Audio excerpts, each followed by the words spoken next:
Grandjean, toujours engagé dans son marathon pour ces championnats de France petit bassin. Pour préserver ses chances d'aller jouer, pourquoi pas, un chrono sur d'autres épreuves et notamment sur l'épreuve du 200 mètres papillon que l'on suivra un petit peu plus tard.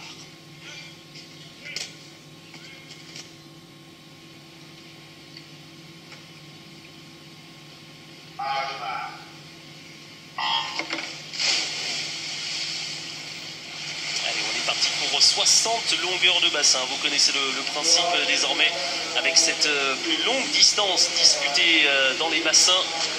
Même si les distances sont plus longues lorsqu'il s'agit d'eau libre. On va vous donner l'intégralité des nageurs présents actuellement sur les 8 lignes d'eau, avec la ligne d'eau numéro 1 complètement en bas de l'écran.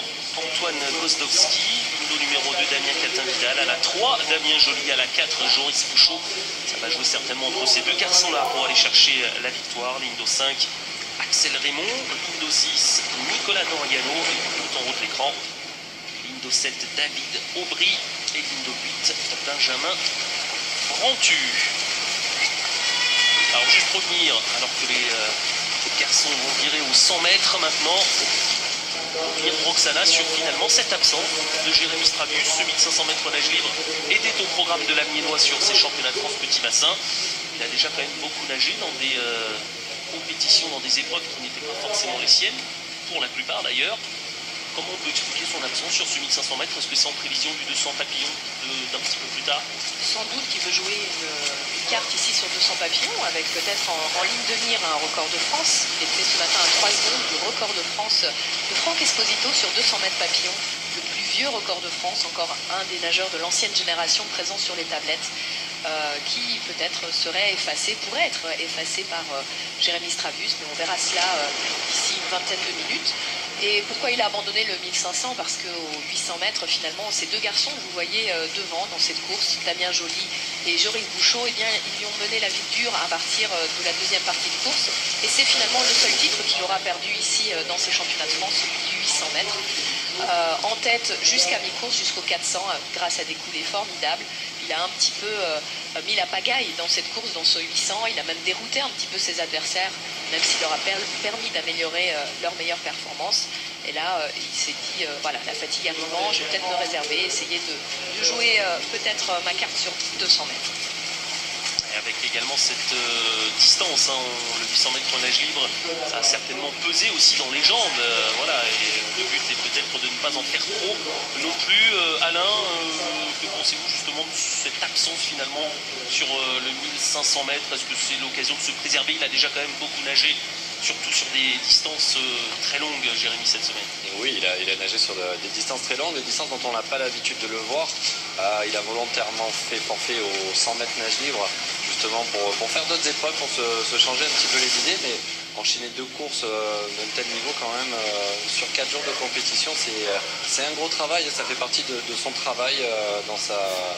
on va dire dans sa quête olympique, hein, parce qu'il a vraiment décidé de se concentrer sur la nage plutôt que le dos.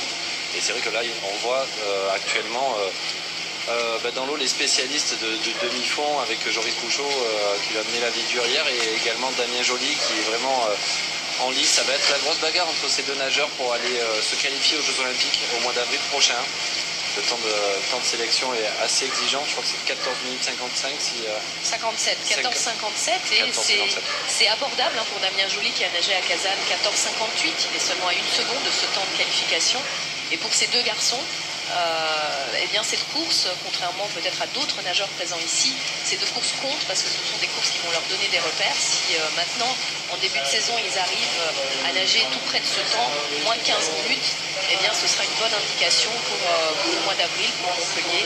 Ils pourront aborder la suite de la saison en confiance et se dire qu'ils seront capables de réaliser ces temps de qualification pour Rio. Et s'ils sont deux, ce sera d'autant mieux parce que toutes les courses où ils vont se rencontrer, eh bien, la concurrence fera qu'ils vont tenter d'améliorer leur temps à chaque fois, et bien pour gagner la course, comme on le voit ici sur ce 1500, ils sont vraiment côte à côte depuis le début de la course. Oui, Damien Joly reste vraiment au contact. Là, il n'a pas envie de se faire malmener par Joris. On ne le sent pas très à l'aise. C'est vrai qu'il est dans une grosse phase de travail, comme tous les nageurs qui sont ici. C'est pas leur priorité, ces championnats de France en bassin de 25 mètres. Néanmoins, ça reste capital dans leur préparation pour savoir où est-ce qu'ils en sont. Et ils ont besoin de s'employer pleinement sur chacune des courses pour que leurs entraîneurs puissent avoir de bons repères. Et continuer d'ajuster le travail d'ici là. C'est vrai que Damien, on a l'habitude de les voir plus à l'aise que ça. Mais ils sont en contact. Voilà, ils nous offrent une belle course jusque-là. Joris Bouchon en tête devant Damien Joly. Lui pour la 3e place plus loin. C'est Axel Raymond et Nicolas Doriano qui sont à la bagarre pour l'instant. On a passé déjà le premier tiers de course.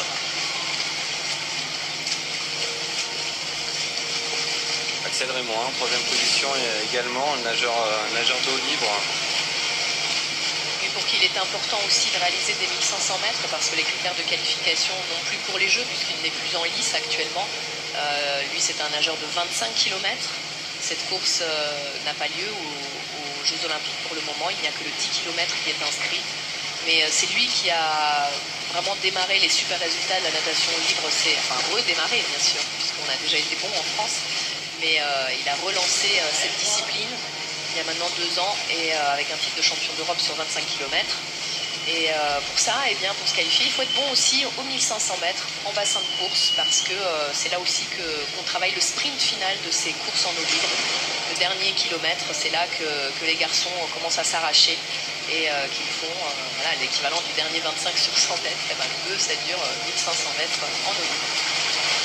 C'est vraiment donc nageur d'eau libre comme Marc-Antoine Olivier. Justement, Alain nous propose un petit peu plus tard dans cette session de discuter justement des spécificités de l'eau libre avec Marc-Antoine Olivier qui lui est d'ores et déjà qualifié pour les Jeux Olympiques de Rio sur les distances du 10 km. Il a également nagé le 1500 mètres sur ces championnats de France petit bassin. C'était lors de la série disputée ce matin.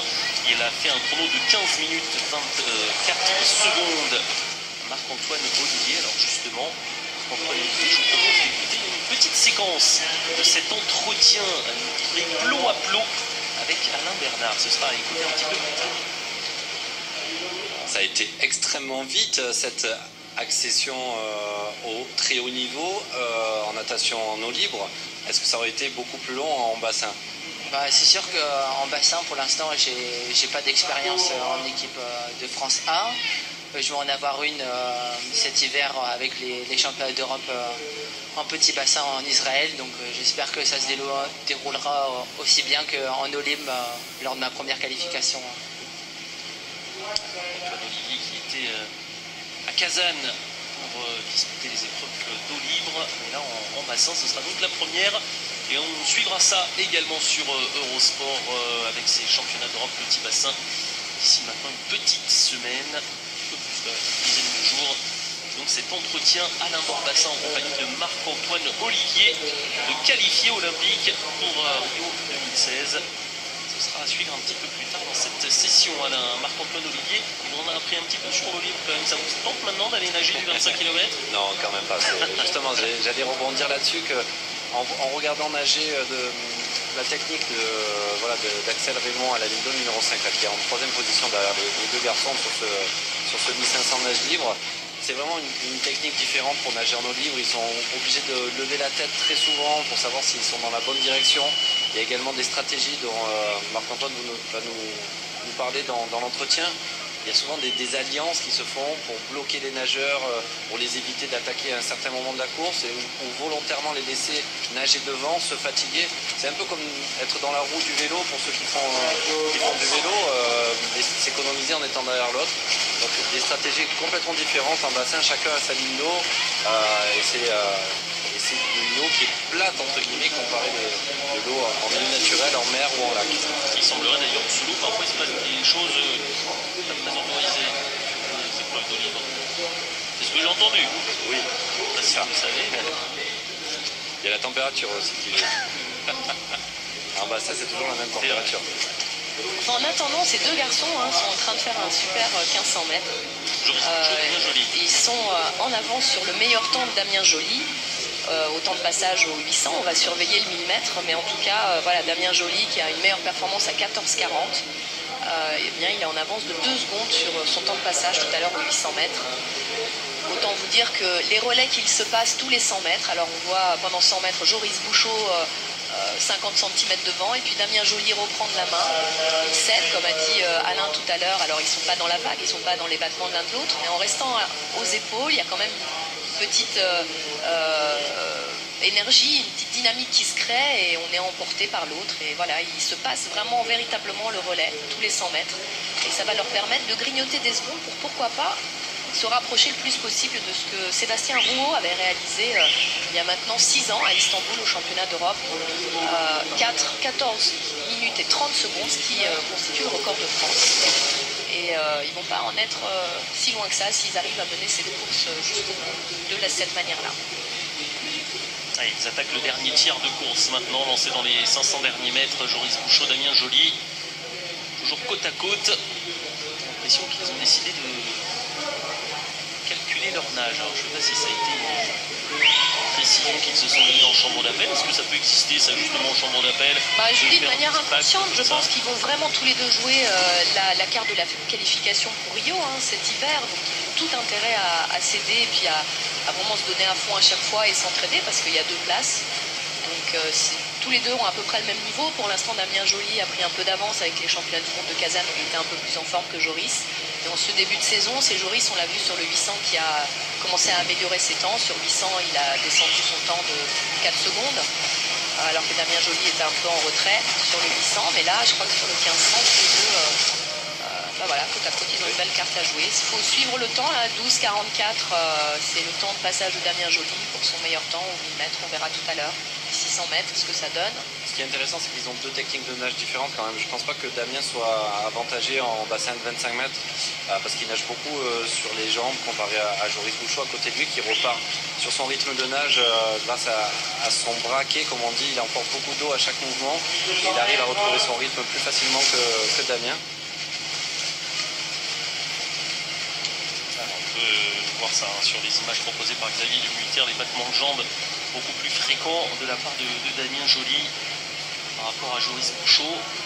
Et Joris Bouchot qui vient de lever la tête pour voir où est-ce qu'il en était, donc il est peut-être un petit peu perdu, comme quoi l'indication des juges sur le nombre de longueurs qui reste est très importante. Oui, d'ailleurs c'est arrivé assez régulièrement sur des épreuves comme le 1005, le 800. Et là, Damien Joly, Damien, par contre, ça lui même arrivé. D'accélérateur, là vous voyez, il a mis les jambes, comme a dit Alain tout à l'heure, il s'en sert beaucoup mieux que Joris, et ça lui sert vraiment maintenant pour prendre son envol. J'espère qu'il accélère pas trop tôt là quand même, Damien. Il reste quand même 9 longueurs et il se détache là. Ouais, il va rester 200 mètres à l'arrivée. Voilà, on va passer au bout, 300 avec Damien Joly. Il a une longueur d'avance maintenant. 12,44, il est 5 secondes en avance sur son meilleur temps. Il a un très bon chrono, même les 2 garçons font un très bon chrono, mais là, ça va faire du 14,35, 5 secondes du record de France. On va voir, en plus là, comme il accélère, il a l'air frais quand même. On va voir s'il tient jusqu'au bout.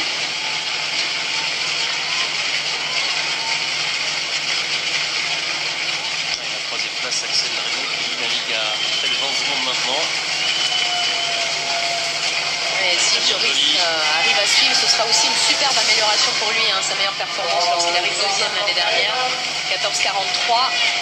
Il va vraiment la descendre d'une bonne 8-10 secondes, s'il tient le coup jusqu'au bout. Allez, plus que 125 mètres.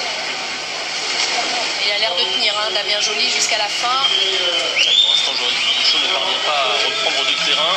Il va aller au bout, Damien. Attention, il s'est déjà trompé sur des distances, sur des 1500 mètres. Voilà. On va lui indiquer comme il le ça faut. siffle pas encore. Non, il attendait le sifflet. On aurait dit qu'il attendait le sifflet. Ouais. En effet, les juges sifflent pour les 2 dernières longueurs de bassin, que ce soit en petit bassin ou en grand bassin. Et il surveille du coin de l'œil le retour de Joris, mais il semble avoir une avance confortable. C'est pas la même cadence de nage là, vraiment avec un Damien Joly qui a accéléré. Allez, il va entendre le sifflet là, Damien. Le juge. Il va pas être loin du record de Sébastien Rouault. Allez. 14,05 le passage de Damien Joly, 14,08 pour Joris Bouchot. Il peut nager moins de 14,35 là, il est en train de faire sa meilleure performance, Damien. Il remet encore un peu Allez, la dernière longueur. public ici qui l'encourage. Allez, il peut remonter sur le garçon d'à côté, il va s'en servir pour finir, battre à la touche. Très beau finish de Damien Joly qui a accéléré à plus de 10 longueurs de l'arrivée. Le chrono 14:32, 75. Il est à 2 secondes seulement du record de France, Damien Joly. Et belle performance aussi pour Joris, 14:35. 9 secondes d'améliorer pour Joris, le Toulousain des Dauphins du TOEC. Et Damien Joly d'Antibes qui est à 2 secondes du record de France. Ah, il est content là, hein, parce que ça signifie quelque chose pour Montpellier l'année prochaine. En avril, Superbe. il peut vraiment espérer. Et ils sortent dans l'ordre d'arrivée, donc honneur à Damien, et puis on va demander un petit mot à Joris. À moins de 3 secondes du record de France, et puis tu exploses ton record personnel, ça change des sensations d'hier. Ouais, voilà, comme j'ai dit, ça change d'un jour sur l'autre. Malgré le travail, encore la semaine dernière, on a fait une grosse semaine. Après quelques jours de récup, difficile la première course hier, le 800. Et là, le 1500, on en était tous les deux. C'est bien, au moins on peut se tirer, on a un bon niveau tous les deux, donc voilà, c'est cool. T'as pas l'air si éprouvé que ça. Si. Ah si, bon, tu le caches bien. ouais. Bon, bonne récup et bravo encore. Merci. Et Joris, juste à côté, félicitations Joris, très belle bagarre, il a pris sa revanche sur hier Damien. Eh ben oui, comme je vous l'ai dit, hein, c'est une saison olympique, on se voit des petits pics de temps en temps. Là c'était sa réponse, donc très belle course, il a fait une superbe course, il a accéléré quand il fallait. J'ai pas pu suivre, mais malgré ça j'ai fait quand même un bon temps, je suis content de moi. Oui, parce qu'au début de la course, c'est toi qui l'as emmené, on va dire, et puis après il a su accélérer, tu n'as pas la capacité de réagir aujourd'hui. Non, aujourd'hui je pouvais vraiment pas aller plus vite, je suis vraiment donné à fond. Damien était plus fort, il a su bien me gérer, donc bravo à lui. Et record personnel à la clé. Ah oui, record personnel quasiment éclaté, donc c'est vraiment bien, je suis content de moi. Ça va être une belle bagarre, on vous souhaite plein de bonnes choses. Merci beaucoup. Ouais, bravo aux deux nageurs sur le 1500 mètres.